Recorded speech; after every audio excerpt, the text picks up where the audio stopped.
성경을 붙잡는 손이라고 이야기합니다. 성경을 이 5손가락으로 꽉 붙잡고 계셔야만 은혜를 빼앗기지 않습니다. 그래서 성경을 읽으셔야 됩니다.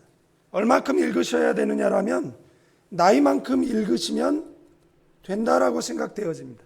40살은 40번 읽고 50살은 50번 읽고 10살은 10번 읽으면 승리하는 인생을 살아낼 줄로 믿습니다. 그 다음에 설교를 들으셔야 됩니다.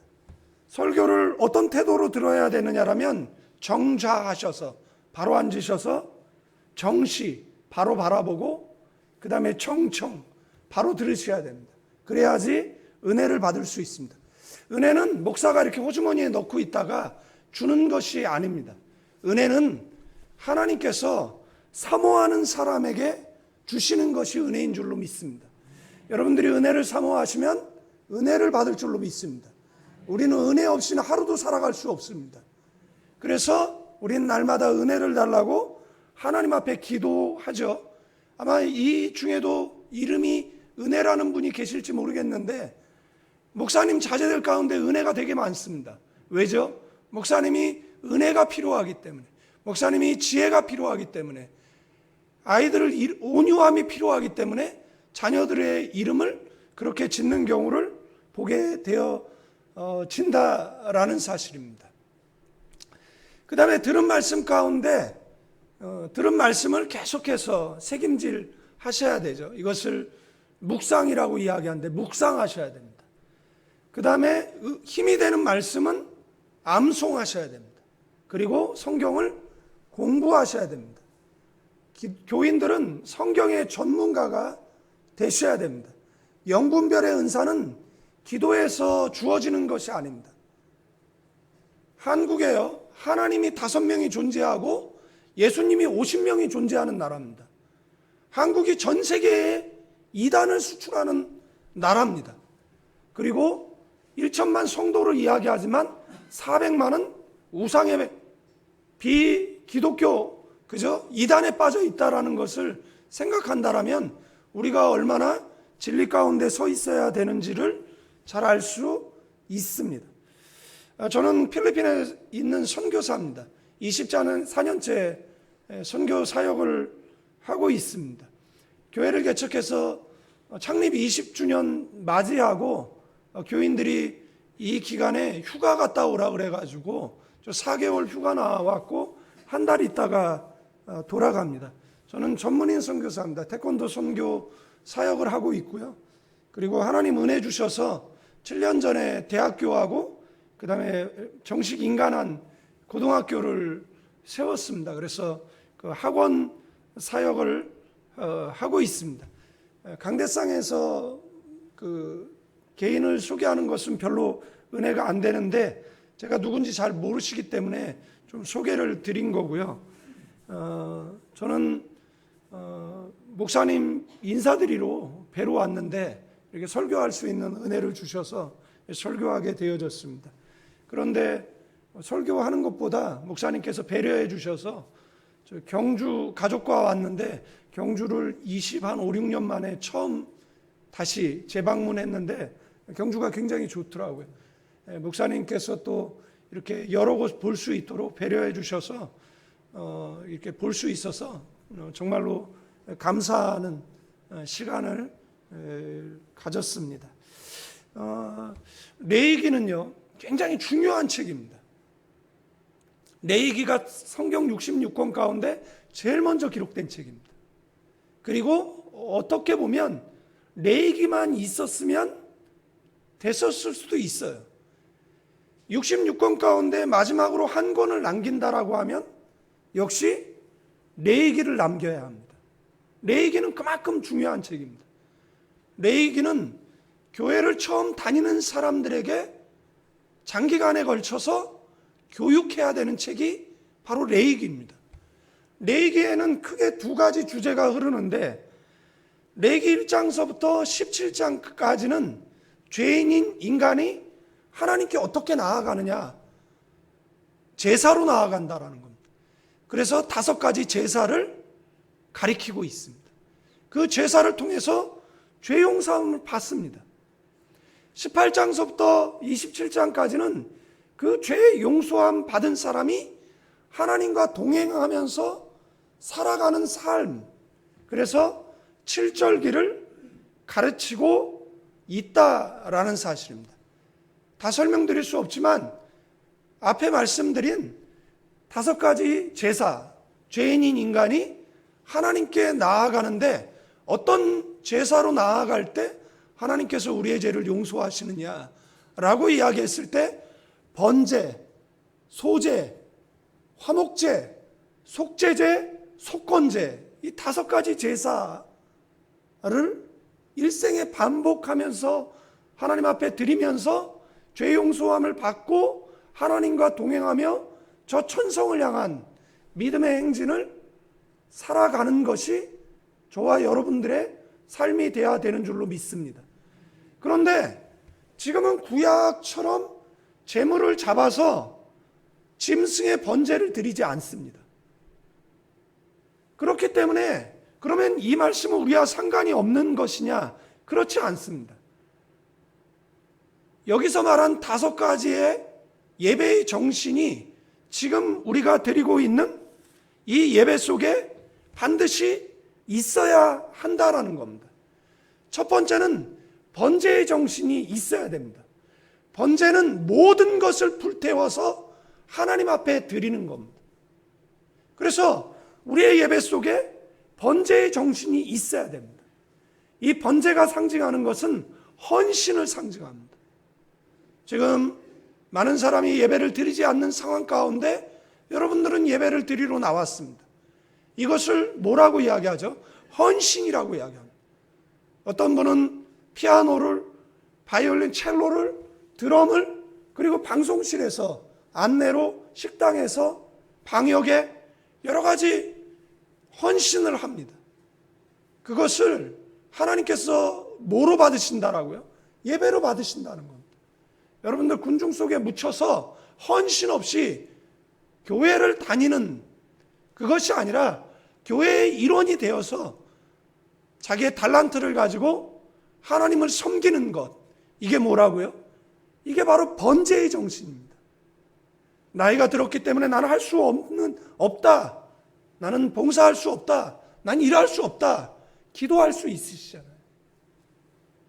그래서 우리의 예배 속에는 이 번제의 정신이 반드시 있어야 됩니다. 그런데 번제를 드리러 가면 어떻게 하죠? 제사장은요, 우슬초, 향기 나는 풀에 물을 묻혀서 그 예배자를 향해서 뭐라고 이야기합니까? 너의 부정함이 깨끗하게 되기를 원한다. 너의 부정함이 깨끗하게 되기를 원한다. 너가 예배자 되기를 원한다. 이렇게 정결회식을 했습니다. 그래서 시편 기자 다윗이 시편 51편 7절에 우슬초로 나를 정결하게 하소서. 내가 정하리이다. 나의 죄를 씻어주소서. 내가 눈보다 희리이다. 이 정결의식은 목사님께서 예배 전에 회개를 촉구하셨어요. 그것은 바로 여러분들의 부정함이 깨끗하게 되기를 원하고 여러분들이 예배자 되기를 원한다라는 그 우슬초에 물을 묻혀서 향기나는 풀로 그 예배자에게 뿌렸던 그 예식이 지금 우리의 예배 속에 회개의 기도로 담겨 있다라는 사실입니다. 그 다음에 가지고 온 제물에 뭘 하죠? 안수를 합니다. 누가 하죠? 예배자가 하는 겁니다. 여러분들 자체가 제물이잖아요. 내가 나에게 손을 얹고 뭐라고 이야기를 하는 겁니까? 회개하는 거예요. 일주일의 삶의 모습을 뒤돌아보고 1년의 삶의 모습을 뒤돌아보고 계속해서 회개. 지금 한국 교회가 망하는 이유는요, 교회 속에 눈물이 끊어졌습니다. 옛날 우리의 어머니의 세대, 우리 아버지의 세대들은요, 교회에서 울었어요. 우리나라는요, 1960년, 70년 초에 전 세계 170개 국가 가운데 166위, 1인당 국민소득 83불의 빈민국가였다라는 사실을 아십니까? 우리나라는 1년에 5계단씩 뛰어올라서 그리고 세계 무역 규모 11위의 경제 대국이 됐습니다. 한 위대한 지도자 때문에, 아니면 대학 캠퍼스에서 화염병 날라드는 그곳에서 민주화 운동 한 사람 때문에, 물론 그 사람네들이 어떤 역할을 했지만 여러분들 기억하십시오. 역사의 주관자는 하나님이시고 그 역사를 주관케 하는 것은 교회의 기도입니다. 우리의 어머니의 세대들, 우리 할머니의 세대들은 18시간씩 일했습니다. 여러분들 인천에 가면 인하대학이라고 있죠. 인천 내립교회 전교인이 하와이 사탕 수수밭에 노예처럼 가서 일해서 벌어들인 18불 가운데 생활비 일부를 남기고 16불 한국에 보내서 내립교회를 세우고, 그 다음에 뭐예요? 인하대학을 세웠어요. 인하대학은 인천, 하와이라는 말입니다. 옛날 우리의 어머니, 할머니의 세대들은요, 그렇게 노동에 시달리고요. 또 교회 와서 뭐 했습니까? 교회 와서 가난한 우리나라 잘 살게 해달라고 눈물로 기도했습니다. 그래서 하나님께서 경제 부국강병의 역사를 일으키셨고, 그리고 교회 속에 수많은 정계, 재계, 교육계, 영계의 지도자들이 나오게 하셨습니다. 기도하는 들을 통해서 대통령이 나왔고, 권사 가운데 영부인이 나왔고, 국회의원 350명 가운데 175명이 장로요, 목사요, 안수집사요, 권사요, 집사라는 겁니다. 그런데 그들이 권력을 쥐고 나서 마음이 변했어요. 하나님이 얼마나 슬퍼하실까 하는 생각을 가져보게 됩니다.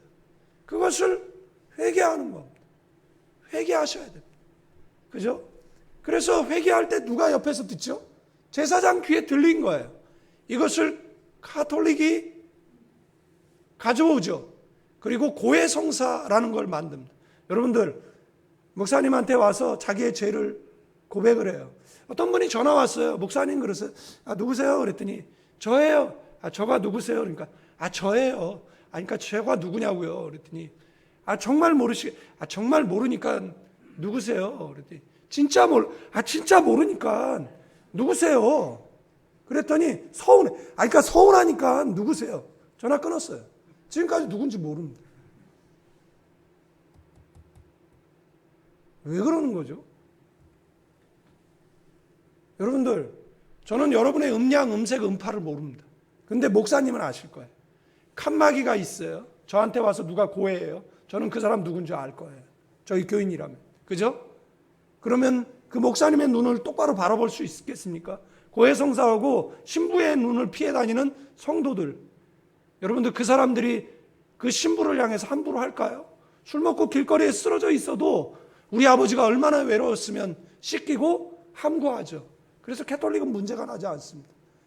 그러나 그것이 성경적이지 않기 때문에 종교개혁할 때 개혁주의자들이 이걸 버린 겁니다. 그죠? 버린 거예요. 여러분들, 그래서 뭐 하는 겁니까? 회개하는 겁니다. 그 다음에 칼로 뭐 하는 거죠? 죄의 삭은 사망이라고 찌르는 겁니다. 그래서 예배자는 그 짐승의 눈을 보면서 자신이 회개하면서 칼로 찌르면서 뭐 하는 거죠? 그런 마음으로 예배드렸어요. 지금은 어떤 마음이죠? 어디 설교 한번 잘하나 보자. 어디 한번 틀리나 보자. 어디 한번 정치적인 이야기 하나 보자. 어디 한번. 그런다면 어떻게 은혜를 받을 수 있겠습니까? 하나님에 대한 원망, 목사에 대한 불평, 교인들에 대한 어떤 문제를 가지고 우리가 예배를 한다면 어떻게 예배를 하나님 앞에 연락될 수 있겠습니까? 그러나 구약의 성도들은 그렇게 예배를 드렸어요. 그러면 제사장의 피를 받아서 제단에 쏟고, 나는 뭐 하죠? 각을 떠서 번제단 위에다. 여러분들 착각하지 마십시오. 이것을 제사장이 대신했다고요? 천만의 말씀입니다. 예배자가 했어요. 그래서 예배자는 그 예배 시간에 나를 죽이고 나를 각을 떠서 번제단 위에다가 이렇게 올려놓는 겁니다. 오늘 이 예배 속에 내가 죽고 내 안에 예수님 사시는 놀라운 은혜가 있어지기를 주님의 이름으로 축원드리겠습니다. 그래서 우리의 예배 속에 뭐예요? 번제의 정신이 있어야 된다는 겁니다. 그렇게 올려놓으면 하나님이 내리신 불에 의해서 다 불타서 하나님 받으시고 우리는 죄의 용서함을 받고 새로운 인상의 새로운 출발을 하게 되어졌다라는 사실입니다. 두 번째는 소제예요. 소제만 따로 드리는 경우도 있었지만 번제와 함께 드렸기 때문에 부속제사라고 이야기를 합니다. 곡물을 정말 밀가루보다 더 고운 가루로 갈아서 드리는 거예요. 이것은 상징하는 것이 무엇을 상징하느냐라면 여러분의 성품을 상징합니다. 팔복의 말씀은 제자의 조건입니다. 제자가 되기 위해서는 온유해야 한다는 거예요. 그래서 고운 가루를 내서 뭐 하는 겁니까? 한 움큼을 드리기도 했고 이것을 반죽해서 구워서 삶아서 그 다음에 부쳐서 드렸습니다. 교회가 하나 될 수 있는 것은요, 우리의 성질은 저 세상 가서 내세요. 교회에서 성질 내시면 안 돼요. 교회에서는요, 이렇게 웃어보시겠습니까? 지금 표정들이 뭐 빛받으러 오신 것 같은 표정으로 저를 보시지 마시고 이렇게 웃으셔야 돼요. 여러분의 아내가, 여러분의 남편이 결혼하셨을 때, 결혼할 때 그 모습을 지금도 유지하고 있습니까? 세월 세파 속에 그의 인상이 굳어지고, 그죠? 화난 듯한 인상이 되어 있다라면, 시편에 보면요, 내 영혼아 내가 어찌 낭망하며 내 속에 불안하여 하는 거, 너는 하나님을 바라라. 그러면 그 다음에 뭐예요? 하나님을 바라면 하나님이 얼굴을 도와주신대요. 지금 개역 개정에는 다르게 번역되어 있는데 옛날 개역 성경에는 얼굴을 도와주신대요. 그러니까 내가 지금 문제가 있어요. 그래 하나님께 기도했어요. 그때 하나님께서 내 얼굴을 도와주신대요. 여러분들 응답받을 사람은 얼굴에 이렇게 다 있습니다. 예, 옆 사람의 얼굴을 보세요. 너 그 얼굴로 응답받겠니? 이렇게 이렇게 웃어보실래요? 치아 이렇게 24개 이렇게 보이시고 이렇게 맨날 이렇게 연습하셔야 됩니다. 웃으셔야 됩니다.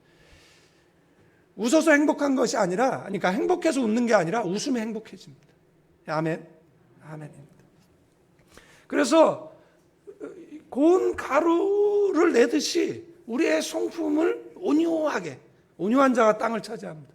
그래서 이것을 반죽하면 어떻게 되죠? 알로 있을 때는 하나하나가 뭉치지 않지만 이것을 가루가 냈을 때는 하나로 뭉쳐집니다.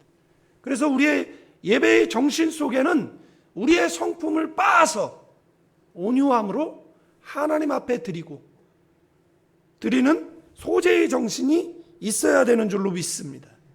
들어가면 안 되는 게 있고 반드시 들어가야 하는 것이 있습니다. 물은 절대 들어가지 않습니다. 물은 세상을 상징합니다. 교회에 세상 원리가 들어오면 되겠습니까? 선한 이웃, 우리 교회가 예배를 선택하죠. 왜 그렇습니까? 하나님의 말씀에 순종하기 위해서입니다. 세상은 반대적인 이야기를 할 때 우리는 하나님의 말씀을 따르겠습니다. 선택을 한 겁니다. 왜죠? 우리의 교회 속에, 우리의 예배 속에 물을 섞지 않겠다라는 목사님의 목회 철학, 그리고 장로님들의 동의와 성도들의 동의가 있었기 때문에 가능한 거죠. 그래서 교회 속에는 물이 들어오면 안 돼요. 누룩은 아시죠? 이스트죠? 빵을 부풀게 하는, 죄라는 건 너무 잘 아실 것이기 때문에 설명드리지 않겠습니다. 그 다음에 꿀이 들어가면 안 돼요. 꿀은 무엇을 상징합니까? 향락을 상징하기도 하고, 교회에 너무 많은 가면을 쓰면 그 가면이 벗겨지면 교회를 떠나야 돼요. 여기는 다 주변 분들이시기 때문에 여러분의 형편과 사정을 목사님이 신방에서 다 알죠. 가정을 방문하셨고, 그죠? 가정이 오픈된 분들은 교회 정착률이 높습니다. 그래서 순복음교회 같은 경우에는 교회를 등록하면 악착과 같이 가정을 방문하려고 하는 이유가 무엇이 있느냐라면 가면을 못 쓰게 하기 위해서입니다. 근데 해외는요, 사람들이 참 가면을 많이 씁니다. 힘 있는 척, 돈 있는 척, 한국에서 잘 나가는 척. 그러나 그 가면이 벗겨지면 교회를 떠나는 겁니다. 왜 교회까지 와서 이런 가면을 쓰는 거죠? 그래서 우리의 예배 속에는 뿔이 있어서는 안 돼요. 여러분들 강한 척, 센 척 하시면 안 돼요. 하나님 앞에서는 겸손하셔야 돼요. 반드시 들어가야 되는 것이 있죠. 감람류가 들어가야 됩니다. 성령을 상징하죠. 우리의 예배는 신령과 성령과 진리로 예배하라고 했습니다. 그래서 우리의 예배는 성령의 충만함 가운데서 드려져야 됩니다. 그 다음에 유황이 들어가야 되죠. 유황이 뭐죠? 기도가 드려져야죠. 한국교회 참 걱정스럽습니다. 20대, 30대, 40대 목회자들 정말 걱정스럽습니다. 우리 어머니의 세대들이 지켜놓은 이 한국을 그 다음 세대가 바톤을 받아서 더 발전시키고 더 성장시키고 교회를 더 부흥시키면 얼마나 좋겠습니까? 그러나 그들이 예배를 포기하고 기도를 내려놓기 시작했고 그 후폭풍으로 다가올 고난이 요에서에 보면은요, 예배를 못 드리게 돼요. 예배를 왜 못 드리게 된 줄 압니까? 예배 드리기 싫어해서 하나님께서 예배를 못 드리게 만들었습니다. 그 예배를 못 드리게 하는 방법이 뭐였는 줄 아십니까? 흉년을 주는 거였습니다. 경제의 한파를 불어넣는 거였습니다. 구약은 제물 제사를 드렸기 때문에 흉년이 들면 짐승이 상해요. 흠없는 걸 드려야 되는데 흠이 있기 때문에 드리지 못합니다. 그럴 때 하나님이 이야기하죠. 제사장은 옷을 찢지 말고 마음을 찢고, 신랑 신부는 그 신혼방에서 나오고 어린 유아에서 장년까지 뭐 하라는 겁니까? 회개하고, 그리고 예배드리게 해달라고. 예배드리게 해달라고. 하나님 예배드릴 수 있게 해달라고. 한국교회가 예배드리지 못하게 되었을 때 성도들이 집에서 있는 것이 아니라 차를 가지고 교회 앞에 와서 차 안에서 하나님 예배드리게 해주세요. 예배드리게 해주세요 라고 기도했다라면 얼마나 더 좋았을까 하는 생각을 가져봅니다. 저는 해외에서 목회하고 있기 때문에 한인교인들은 지금 필리핀의 확진자는 한 150만 명, 하루에 6천 명씩 확진자가 나오고 있고 3만 몇 명 정도 죽었는데 실제 수는 더 높습니다. 그리고 한국 뉴스에는 제2의 인도가 되지 않을까 하는 우려의 뉴스들도 나오고 있습니다. 제일 먼저 예배가 위협받았을 때 어떻게 하면 예배를 드릴 수 있을까? 어떻게 하면 예배를 드릴 수 있을까? 그래서 최선을 다해서 그 필리핀 동단위 바랑가이 캡틴을 찾아가서 한인들을 구제하기 위한 구제소를 정해달라고 그러면서 그 바랑가이의 물품을 기증하고 그 다음에 그 서류를 받습니다. 이 서류를 들고 경찰서를 찾아가가지고 운행할 수 있도록 차량을 등록해달라고, 물건을 살 수 있도록 대량 구매할 수 있는 확인서를 만들어 달라고. 그래서 차량을 등록하고 이 확인서를 가지고 보건복지부를 찾아가고, 그리고 종교부를 찾아가서 우리는 한인을 구제하고 그 다음에 빈민 구제하기 때문에 교회가 열려 있어야 한다라고 이야기를 했고, 그리고 다행히 필리핀 정부로부터 허가를 다 받았어요. 필리핀에는 많은 교회들이 있는데 가장 쉬운 길을 선택했습니다. 그 쉬운 길은 예배를 안 드리는 거예요. 저희는 가장 어려운 길을 선택했습니다. 교회 재산을 다 현찰화했고 그 다음에 그것을 다 구제하는데 사용했습니다. 한인들 어려운 200가정에 생필품 15만 원치씩의 물건을 나눠줬고, 한인교회 44개의 임대비를 3번에 걸쳐서 지원해줬고, 선교사 200가정 정도를 도왔어요. 그리고 매주 그래서 전 재산을 다 팔아서 그 다음에 다 나눠주고, 그리고 예배 드리는 사람이 아무도 없으면 혼자 남아 예배 드리고 교회 크로스하고 한국으로 철수하겠다라고 했는데, 교인들이 그 자리를 지켜줬고, 그리고 지금도 계속해서 예배를 드리고 있습니다. 지금은 구제사역할 때 필리핀 정부에서 도와주고 군인을 보내주고 경찰을 보내주고, 그래서 지금 계속 사역을 할 수 있도록 그렇게 도와주고 있습니다. 보십시오. 만약에 저희가 예배를 스톱했다라면 저희도 아마 교회 문을 닫았을지도 모릅니다. 그러나 계속해서 예배했고, 그리고 그러면 재정이 뭐 마이너스가 났느냐? 그렇지 않습니다. 오히려 재정은 부족함이 없이 계속해서 채워지는 정말 놀라운 은혜가 있었고 지금까지 있고 있습니다. 저는 4개월 안식일권을 나왔지만 여전히 거기에 있는 교인들은 계속해서 구제사역을 하고 있고, 그리고 문제는 뭐냐면 바이러스 틈타면 여러분 생각해 보십시오. 해외에서 한인교회에서 바이러스 확진자 나오고 그러면 다행히 하나님 은혜 주셔서 아직까지는 한 사람의 확진자도 없었습니다. 교인들한테는 처음에 그렇게 얘기했습니다. 예배 드리다가 죽자고. 예배 드리다가 코비드 걸리면 내가 순교한 것으로 예배 드려주겠다. 그리고 하나님 앞에 정말 늘 기도해요. 하나님 확진자 없게 해주세요. 한 사람도 죽는 사람 없게 해주세요. 예. 너무나 그 예배에 대한 소중함을 배웠던 신학, 내가 배웠던 그 신학의 범주에서는 타협의 대상이 아니었습니다. 뭐 여기까지만 좀 말씀을 드리고요. 그 다음에 화목제예요. 여러분, 화목제는 펠로십 오퍼링입니다. 여러분들 하나님과 친하세요. 미국의 싱어송라이터 돈 모엔 목사님이 한국에 왔어요.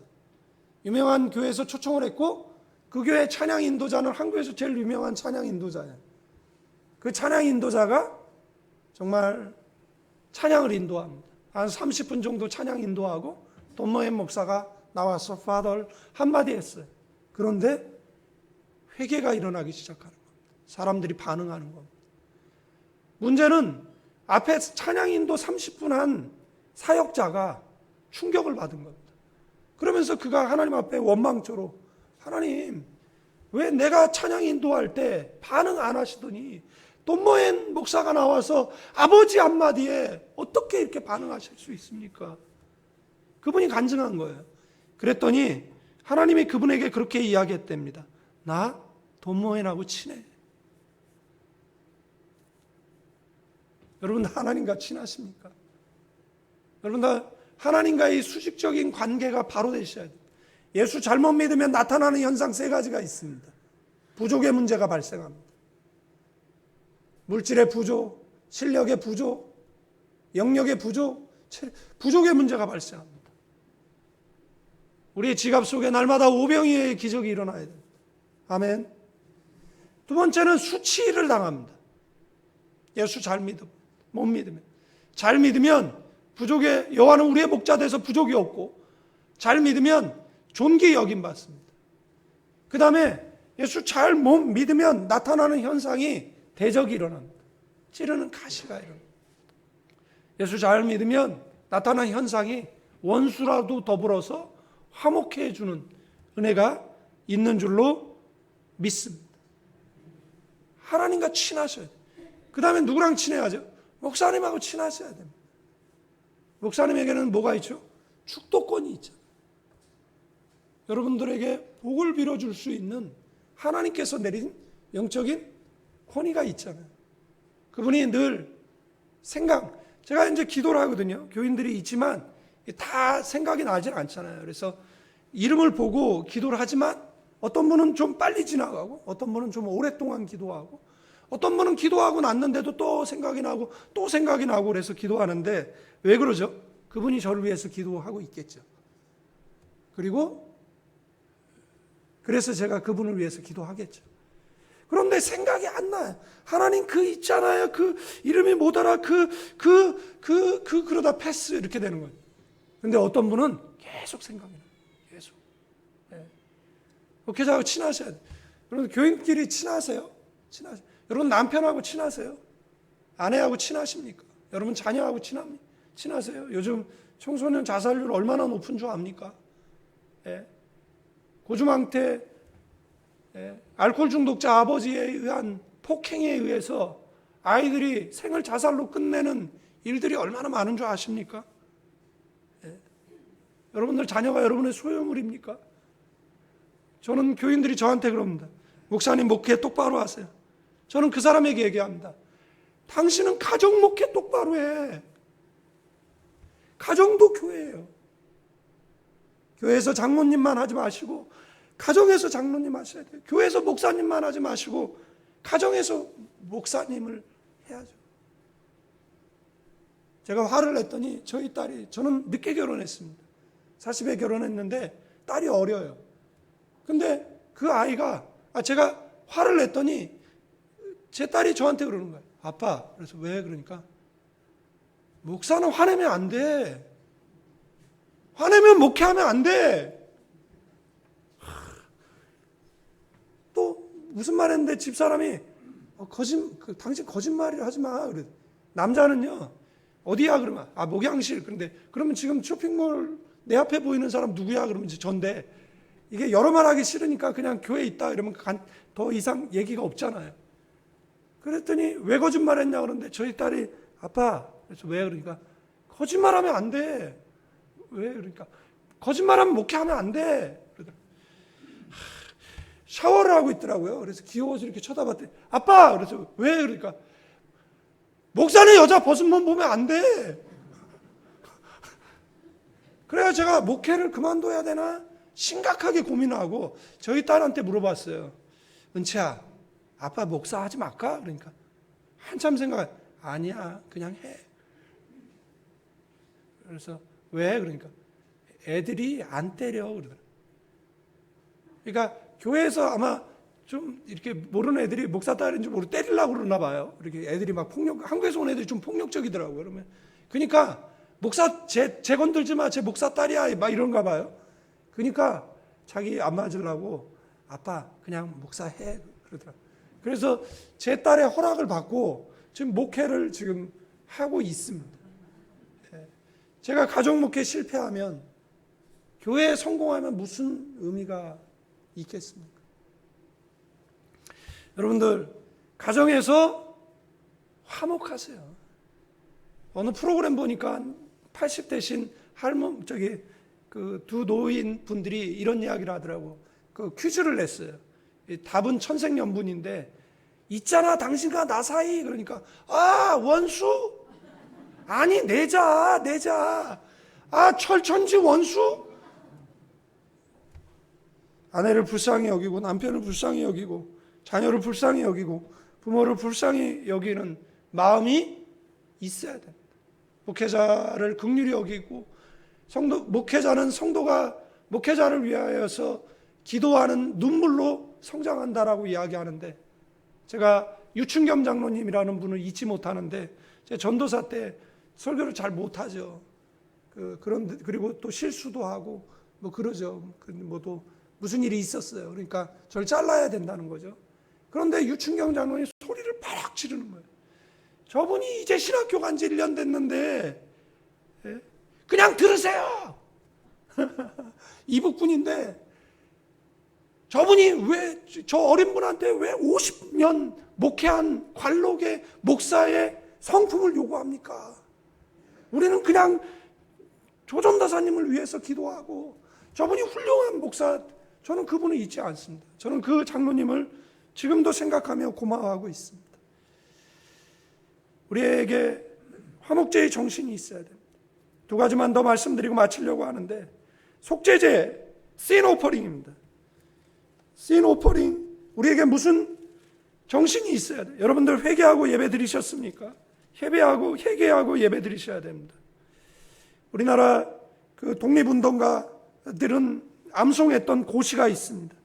답설 야증거 부수 호란행, 금일 아행적, 수작후 인정, 눈 덮인 산 함부로 걷지 말라. 너의 발자국이 내일의 후손의 이정표가 된다라는 말입니다. 속죄제는요, 제사장이 범죄했을 때, 제사장이 범죄하면은요, 그 죄가 커요. 그래서 소를 드리게 돼 있어요. 그런데 장로들이 범죄했을 때에도 숫송아지를 드리게 되어져 있습니다. 족장이 범죄했을 때 순년소를 드리고, 평민이 범죄했을 때 암염소를 드리고, 이렇게 돼 있습니다. 왜 그런 거죠? 책임이 그만큼 크다는 겁니다. 장로님이 걸어간 길, 권사님이 걸어가고, 권사님이 걸어간 길, 집사님이 걸어가고, 집사님들이 걸어간 길, 성도들이 걸어가는 거예요. 그래서 우리에게 속죄죄의 정신이 있어야 돼요. 제 친구가 같이 신학교를 갔는데 결국은 포기했어요. 그 어머니가 권사님인데 교회에 무슨 불평 불만이 그리 많아가지고 그 아이한테 매일 가서 교회 목사 이야기를 하는 거예요. 그래서 포기하고 세상 일 하다가 사장하고 싸움이 났는데 사장이 둔기로 때려서 식물인간이 되어 있는, 그 어머니 권사님이 저를 붙잡고 우리 아들도 조 목사처럼 계속 믿음으로 살았어야 돼. 믿음으로 살았어야 돼. 은혜는 나누세요. 시험은 전달하지 마세요. 우리의 그 시험을 나누는 것 때문에 한 영혼을 실족해 할 수 있습니다. 그 영혼이 우리의 자녀가 될 수도 있고 남편이 될 수도 있고 아내가 될 수도 있다는 것을 기억하셔야 됩니다. 장로님들 기도하는 모습을 보여주세요. 교회를 위해 헌신하는 모습을 보여주세요. 그럴 때 우리의 후배들은 그 모습을 보고 그분들을 존경하고 나도 저분처럼 훌륭한 장로님이 돼야지라고 그 길을 따라 걸어갈 줄로 믿습니다. 마지막으로 속건제입니다. 속건제는 반드시 배상하라는 겁니다. 제가 밀양이라는 영화가 있는데 혹시 보실 수 있으면 오래된 영화인데 좀 보시면 좋을 것 같은데, 이창동 감독인가요? 우리나라 문화부 장관 하셨던 그분은 교회를 다니시고 과거에 자녀를 잃었던 경험이 있다라고 이야기를 합니다. 그 영화는 과거에 이렇게 만들어졌을 때 안티 기독교 영화라고 교회에서 보지 말라고 했습니다. 정말 거센 그런 교회에 그 보지 말라라고. 그런데 저는 이 영화를 보라고 했습니다. 이 영화는 설명하고 보면 은혜가 되는 영화고 설명 없이 보면 안티 기독교 영화입니다. 그러나 이 영화는 안티 기독교 영화가 아닙니다. 내용은 이렇습니다. 전도연이 남편 사별 후에 남편의 고향에 가 사는데 부자인 척한 거죠. 그래서 아이가 납치돼서 그 학원원장에 의해서 살해가 됩니다. 그리고 방황하다가 그 전도연을 옆에서 도와주는 송강호에 의해서 교회로 전도됩니다. 그리고 은혜를 받습니다. 그리고 용서해야겠다라는 마음이 생겨서 교도소를 찾아갑니다. 송강호도 말리고 목사님도 말리고 온 성도들이 다 말렸음에도 불구하고 은혜를 나누기 위해서 그 사람의 죄를 용서하고 그 사람이 좀 편히 살았으면 좋겠다라고 찾아갑니다. 그런데 놀라운 일이 벌어지죠. 찾아갔는데 그 사람이 이미 용서받았다는 겁니다. 전도연이 그를 만나고 나오면서 쓰러집니다. 그러면서 하늘을 향해서 이렇게 얘기합니다. 내가 용서하지 않았는데 누가 용서해? 내가 용서하지 않았는데 감히 누가 용서해? 그러면서 하나님을 향해서 나는 너한테 지지 않을 거야. 그러면서 장로를 유혹하고 불륜에 빠지고 대중집회하는 곳에 가서 거짓말이야라는 노래를 틀어놓습니다. 설교할 때마다 거짓말이야, 거짓말이야, 거짓말이야. 그리고 나중에 칼로 손목을 긋습니다. 그리고 난 너한테 지지 않을 거야. 난 내 생명도 내가 끊을 거야. 그리고 피를 철철 흘리면서 거리로 뛰쳐나와서 사람들에게 살려달라고요. 그 영화가 우리에게 주는 게 뭐죠? 여러분들, 이웃과 아내를 함부로 하고 아내에게 폭력을 행사하고 교회 와서 기도하면 하나님이 용서해요? 그게 기독교입니까? 기독교는 그렇지 않습니다. 그 아내를 하나님의 형상으로 지음받은 사람으로 대하는 겁니다. 그래서 말할 때에는 하나님께 하듯 하고 일할 때에는 하나님 주시는 공급하는 힘으로. 혹시 생각나는 사람들이 있으면 전화 수화기를 들고 혹시 사과하시고 그리고 신앙생활에 새로운 출발. 말씀을 맺습니다. 5가지 예배의 정신을 말씀드렸습니다. 여러분의 예배 속에 헌신이 있습니까? 여러분의 예배 속에 성품을 온유하게 갈아서 드리는 소재의 정신이 있습니까? 우리의 예배 속에 하나님과 친밀하고 이웃과 친밀한 화목제의 정신이 있습니까? 우리는 죄가 없습니까? 그 다음에 우리는 혹시 다른 사람과 문제가 있으면 이거는 배상하는 거죠. 20%요. 그래서 삭개오가 내가 네 것을 토색했으면 배나 갚겠다. 50%를 그러니까 100%를 더해서 갚겠다 이야기하죠. 그리고 전 재산을 팔아서 가난한 이웃에게 주겠다. 여러분들, 삭개오는요 자신이 있었던 거예요. 주님, 전 자신 있어요. 난 정직하게 살았어요. 제가 세리지만 저 그렇게 부정직하게 살지 않았어요. 그래서 나는 누구를 토색한 게 있으면 해나가. 여러분들, 한국교회에 폭발적인 부흥이 있었죠. 장대인 교회 부흥이 있었죠. 그때 한 장로님이 친구가 재산을 맡겼어요. 이 아이가 18살이 되면 재산을 돌려주라고. 그런데 돌려주지 않았어요. 그런데 그분이 은혜를 받았어요. 그리고 나서 내가 장로인데 내가 친구가 맡긴 그 물질을 도적질하고 그들에게 주지 않았어요. 내가 죄인입니다라고. 그때 한 사람씩 일어나서 저도 그랬어요. 저도 이런 죄를 졌어요. 저런 죄를 졌어요. 라고 이야기할 때 한국교회에 폭발적인 부흥의 역사가 일어났습니다. 우리는 다 나는 의인이야. 나는 죄가 없어. 다 다른 사람이 죄인이야. 라고 이야기하며 예배 드릴 때 그 예배를 하나님 받으실 수 있을까? 한번 생각해 보셔야 됩니다. 말씀을 맺습니다. 우리 눈을 감으실까요? 오른손을 들어서 우리의 예배 속에 번제의 정신